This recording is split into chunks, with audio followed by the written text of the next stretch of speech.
చేతగాని నాయకుడు మేడా మల్లికార్జున రెడ్డికి టికెట్ కేటాయించడం వైసీపీకి సిగ్గుచేటు కాదా అని రాజంపేట నియోజకవర్గం టీడీపీ నాయకులు మేడా విజయశేఖర్ రెడ్డి ప్రశ్నించారు. శనివారం జాతీయ రహదారి వద్ద గల తన కార్యాలయంలో ఆయన మాట్లాడుతూ మేడా మల్లికార్జున రెడ్డి తన హయాంలో చేసిన అభివృద్ధి ఏంటో చెప్పాలని ప్రశ్నించారు. వైద్య కళాశాల తీసుకురాలేకపోయారని, ముఖ్యమంత్రి వైఎస్ జగన్మోహన్ రెడ్డి చెప్పిన విధంగా ప్రతి పార్లమెంటు కేంద్రాన్ని జిల్లా కేంద్రంగా చేస్తామన్న హామీని కూడా మల్లికార్జున రెడ్డి నెరవేర్చలేకపోయారని అన్నారు. జగన్మోహన్ రెడ్డి తీసుకొచ్చిన 11 లక్షల కోట్ల అప్పులు రాజంపేట నియోజకవర్గ అభివృద్ధికి కనీసం 11 కోట్లైనా ఖర్చు చేశారా అని ప్రశ్నించారు. ఇసుక దోపిడీ కారణంగా అన్నమయ్య డ్యాం కొట్టుకుపోయి 43 మంది జల సమాధి అయ్యి సర్వం కోల్పోయిన పరివాహక ప్రాంత ప్రజలకు ఈనాటికి న్యాయం చేయలేకపోతున్నారని, అలాంటి నేతకు డబ్బుల సంచులు తీసుకుని టికెట్ ఇవ్వటం సరికాదని ఆరోపించారు. ఈ రాజంపేట రాజకీయాల్లో నిజంగా ఒక దుర్దినం. అందరూ ఊహించినట్టుగానే, అందరూ అనుకున్నట్టుగానే వైసీపీ అధినాయకుడు డబ్బు సంచులకు అమ్ముడు పోయి తైలాలకు తలొక్కి నిన్నటి రోజున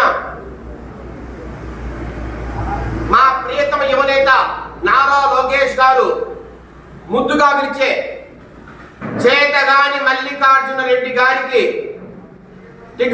టికెట్ ఇస్తున్నట్టుగా నిన్నటి రోజున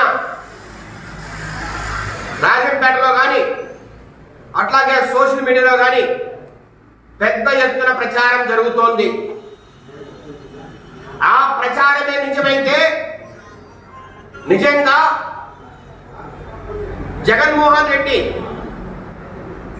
ముందు నుంచి మేము చెప్తున్నట్టుగానే, ముందు నుంచి అందరూ ఊహిస్తున్నట్టుగానే డబ్బు సంచులకు అమ్ముడు పోయిన మాట వాస్తవమా కాదా అని నేను వైకాపాను ప్రశ్నిస్తున్నా.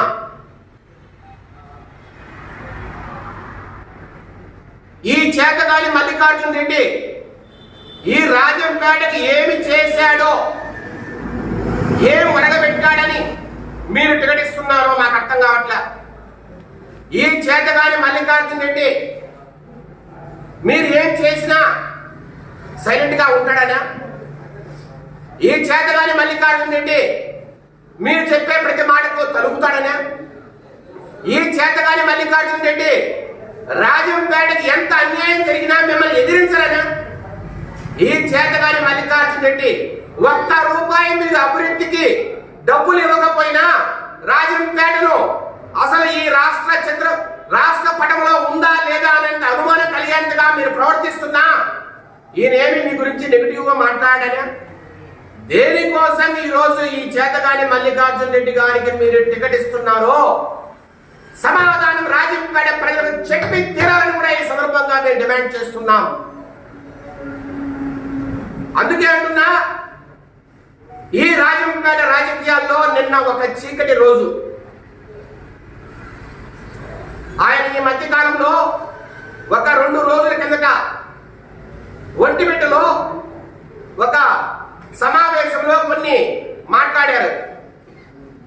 ఏదో నిధులు లేవని, డబ్బులు లేవని గవర్నమెంట్ దగ్గర 11 లక్షల కోట్ల రూపాయలు అప్పు తెచ్చిన మాట వాస్తవం కాదా? దాన్ని ఏమంటారు మిస్టర్ మేడా మల్లికార్జున రెడ్డి గారు? పథకాలకు వేల కోట్ల రూపాయలు సంవత్సరానికి పంచుతున్న ఈ ప్రభుత్వం రాజంపేటలో నిధులు లేవని చెప్తున్న మాట వాస్తవమా అని అడుగుతున్నా. 11 లక్షల కోట్ల రూపాయలు అప్పు తెస్తే దాంట్లో 11 కోట్ల రూపాయలైనా నువ్వు రాజంపేటకు తేగలిగావా? నేను ఒకటే సూటిగా ప్రశ్నిస్తున్నా. 11 లక్షల కోట్లలో 11 కోట్లైనా రాజంపేటకు వచ్చిందా? ఆ మాత్రం కూడా నువ్వు ఈ పార్టీకి పనికిరావా? ఈరోజు నీకు టికెట్ కావాలంటే మీ తమ్ముడు మేడా రఘునాథ్ రెడ్డిని వెంటేసుకుని 2 గంటల పాటు జగన్మోహన్ రెడ్డితో మధ్యస్థం చేయించుకున్న నువ్వు 100 కోట్ల రూపాయలు పెడతాము, మాకు టికెట్ ఇవ్వండి అని చెప్పించుకున్న నువ్వు అదే డబ్బు పెడితే రాజంపేటలో ఏ డ్యామ్ కొట్టుకుపోయి వరద బాధితులు ఈరోజు విలవిల్లాడుతున్నారో వారు బాగుపడరా అని సందర్భంగా అడుగుతున్నా. మీకు స్వార్థ రాజకీయాలు, మీకు టికెట్ కావాలంటే 100 కోట్లు ఖర్చు పెడతారు, మీరు గెలవాలంటే 100 కోట్లు ఖర్చు పెడతారు. కానీ రాజంపేటకు మాత్రం ₹1 నిధులు తీసుకురాలేరు. ఇక్కడ ఎంత అన్యాయం జరిగినా మీరు ఎదిరించలేరు, ఏ ఇబ్బంది కలిగినా మీరు రాజంపేట కోసం ఎప్పుడు పరిగెట్టలేరు. నేను ఒకటే అడుగుతున్నా, రాష్ట్ర ప్రభుత్వం దగ్గర డబ్బులు లేవు, అందుకనే నేను అభివృద్ధి చేయలేకపోయానని చెప్తున్నా. మీరు ఈ రాష్ట్ర ప్రభుత్వం దగ్గర వేల కోట్ల రూపాయలు నిధులు పేదల పథకాలకు పంచుతున్నారే. అట్లాగే మన పక్కనే ఉన్న రాయచోటిలో, పొంగనూరులో, అంతెందుకు పులివెందులలో, కడపలో అభివృద్ధి జరగట్లేదా? రోడ్లు వేయట్లేదా? బిల్డింగులు కట్టట్లేదా? సుందరంగా పట్టణాలను తయారు చేయట్లేదా? అక్కడ చేయగలిగిన ఇదే ప్రభుత్వం, అక్కడ డబ్బులు ఖర్చు పెట్టగలిగిన ఇదే ప్రభుత్వం రాజంపేటలో ఎందుకు డబ్బులు ఖర్చు పెట్టట్లేదో మీరు సమాధానం చెప్పి తీరాలా మిస్టర్ మల్లికార్జున రెడ్డి గారు. రెండవది, మీరు అంటున్నారు మేము ఖర్చు పెట్టలేకపోయాం, ఈసారి వస్తే మళ్ళా ఖర్చు పెడతామంటున్నారు. నేను ఒకటే సూటిగా అడుగుతున్నా, ఇప్పటికే దివాలా తీసిన రాష్ట్ర ప్రభుత్వం, ఇప్పటికే 11 లక్షల కోట్ల రూపాయలు అప్పు తెచ్చిన ఈ రాష్ట్ర ప్రభుత్వం రేపు మళ్ళీ గెలిస్తే, ఒకవేళ మీ అదృష్టం ఉండి మీరు గెలిస్తే, ఈ వైకాపా ప్రభుత్వం మళ్ళీ వస్తే, అసలు పథకాలు నడపడానికే మీ దగ్గర డబ్బులు లేక మీరు ఇబ్బంది పడే పరిస్థితుల్లో మీరు రాజంపేటను ఏ రకంగా అభివృద్ధి చేస్తారో మాకు సమాధానం చెప్పి తీరాలి. ఈ 5 సంవత్సరాల్లో మేమేం చేయలేకపోయినాం, కానీ వచ్చే 5 సంవత్సరాల్లో మేమేదో ఒరగబెడతామని మీరు మాట్లాడుతున్నారే. 11 లక్షల కోట్ల రూపాయలు అప్పున్న ఈ ప్రభుత్వం రేపు పథకాలే ముందుకు తీసుకుపోలే పరిస్థితుల్లో రాజంపేటకు ఏ రకంగా మీరు అభివృద్ధి చేస్తారు?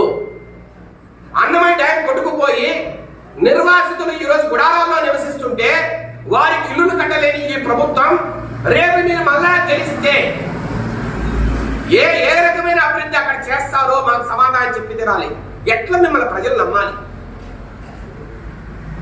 మీరు ఈ జిల్లా కేంద్రాన్ని రాయచోటి తరలించినప్పుడు, మెడికల్ కాలేజీని, మనకు రావాల్సిన మెడికల్ కాలేజీని మదనపల్లికి తీసుకెళ్ళినప్పుడు ఏ రోజు మీరు ఈ రాష్ట్ర ప్రభుత్వంతో ఫైట్ చేయలేకపోయారే, ఆ పాపం మిమ్మల్ని ఊరికే వదులుతుందా? ఈరోజు ఈ ప్రెస్ మీట్ యొక్క ముఖ్య ఉద్దేశం ఏంటంటే, రాజంపేటలో జరుగుతున్న డబ్బుకు ప్రజాస్వామ్యానికి జరుగుతున్న పోటీ. ఈ రాజంపేట చరిత్రలో సుదీర్ఘకాలం పనిచేసినటువంటి ఎమ్మెల్యే గారు 2009 నుంచి కిరణ్ కుమార్ రెడ్డి గవర్నమెంట్ కావచ్చు, చంద్రబాబు నాయుడు సార్ గవర్నమెంట్ కావచ్చు, జగన్మోహన్ రెడ్డి గారి గవర్నమెంట్ కావచ్చు, ఈ 3 టర్ములు మీరు రాజంపేటకి ఎమ్మెల్యే. దాదాపు సుదీర్ఘంగా మీరు 2 సార్లు ఎమ్మెల్యేగా, ఒకసారి ఈ కాన్స్టిట్యున్సీకి ఇన్ఛార్జిగా పనిచేసి మీరు చేసిన సేవ చాలా. గత సంవత్సరం లోకేష్ బాబు గారు సిద్ధవాటం మీటింగ్లో ఒకటే మాట చెప్పారు మీ గురించి. ఏంటంటే, మీరు ఈ రాజంపేటను ఏమీ అభివృద్ధి చేయలేకపోయారు కాబట్టి మీరు చేతగాని మల్లికార్జున రెడ్డి గారు అని మీకు చెప్పారు. మీరు ఆ రోజు మా నాయకుడిని ఎంతగానో విమర్శించారు. ఛాలెంజ్ చేసి చెప్తున్నాం, తెలుగుదేశం పార్టీ ఎవరికి టికెట్ ఇచ్చినా, సైకిల్ గుర్తు మీద ఎవరు పోటీ చేసినా 20,000 మెజార్టీలో మా తెలుగుదేశం పార్టీ రాజంపేటలో రెపరెపలాడతానని మీ అందరి ముందరగా చెప్తున్నాం. ఇంకొకటి పోతే, రాజంపేటలో జరుగుతున్న అభివృద్ధి పైన మీరు చెప్పి జనాల్లోకి రావాలని కూడా మేము అడుగుతున్నాం. మీరు ఈ 15 సంవత్సరాల్లో రాజంపేటకి ఏం చేశారు, రాబోయే ఎలక్షన్లో మీరు ఏం చేస్తారో మీరు ఒక శ్వేతపత్రం విడుదల చేయండి. నేను రాజంపేటకి ఈ పని చేస్తున్నాను, నేను రాజంపేట కోసం ఇది సాధిస్తాను, నేను జిల్లా చేస్తానని మీరు ధైర్యంగా చెప్పండి. మెడికల్ కాలేజ్ చేస్తానని చెప్పండి, లేదా పోయిన డ్యామ్లు కట్టాలని చెప్పండి. చెప్పుకుంటే ప్రతిదీ సమస్య. గల్ఫ్ కార్మికుల సమస్య కావచ్చు, ప్రతి దానికి మీరే. రాజంపేటలో జరుగుతున్న భూ కబ్జాలు ఇన్ని కాదు. ఎంతో మంది అమాయకులు రాజంపేటలో జరుగుతున్న భూ కబ్జాల పైన ప్రాణాలు కూడా కోల్పోతున్నారు. కాబట్టి దయ ఉంచి మేము ఒకటే కోరుతున్నాం, వైకాపా పార్టీ మీరు ఎవ్వరు పోటీ చేసినా తెలుగుదేశం పార్టీ రాజంపేటలో ఖచ్చితంగా ఎగురుతుంది. మేమంతా ఒకటే. చంద్రబాబు నాయుడు సార్ ఎవ్వరికి టికెట్ ఇచ్చినా మేము ఖచ్చితంగా అందరం పనిచేసి మేడా విజయశేఖర్ రెడ్డి అన్న సారథ్యంలో తెలుగుదేశం పార్టీ రాజంపేటలో రెపరెపలాడిస్తుందని మీ అందరికీ సభాముఖంగా తెలియజేస్తున్నాను. నమస్కారం. 2019 నుంచి 24 వరకు మన రాజంపేట నియోజకవర్గం దుస్థితి ఏ విధంగా ఉందో ప్రతి ఒక్క వ్యక్తికి తెలుసు. ఈ 5 సంవత్సరాల్లో కేసులు, అన్ని రకాలుగా కార్యకర్తలు, లీడర్లు, ఇబ్బందులు అన్నీ జరిగిపోయినాయి. కావున 2024కి చంద్రబాబు నాయుడు ముఖ్యమంత్రి కావడం సత్యం. అదేవిధంగా ఈ నియోజకవర్గంలో వాస్తవాలు మాట్లాడుకోవాలా. మేడా విజయశేఖర్ రెడ్డి ప్రతి గ్రామము, ప్రతి మండలము, ప్రతి వీధి భరోసా ఇస్తున్నాడు కార్యకర్తలకి. ఇలాంటి లీడర్ మనకందరికి కూడా అవసరం వాస్తవంగా. కావున మేమందరం కలిసి సమిష్టి కృషితో తెలుగుదేశం జెండా రెపరెపలాడుతూ తెలుగుదేశం అభ్యర్థిని ఎవ్వరికి టికెట్ ఇచ్చినా తెలుగుదేశం అభ్యర్థిని మేము గెలిపించేది, గెలుస్తామని ఈ విధంగా ప్రజా విలేకరులకి జనాలకు సెలవు తీసుకుంటాం.